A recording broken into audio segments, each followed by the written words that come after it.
Excited na si Olympic gold medalist Hidilyn Diaz sa iyang pag-uli sa Pilipinas.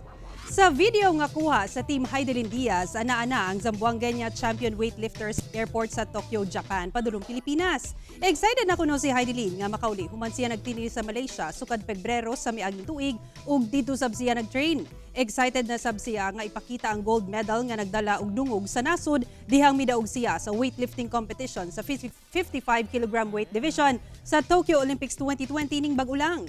Aniya ang mensahe ni Hidilyn alang sa iyang mga kababayan. Hi everyone! After more than a year, uwi na ako sa Pilipinas at excited na ako makita ang family ko at excited na akong ipakita sa inyo ang medalyang napanalunan ko nung isang araw at naipakita na kaya natin mga Pilipino. Miss na miss ko na ang Pilipinas at mahal na mahal ko ang Pilipinas. So I'm really proud to represent Pilipinas.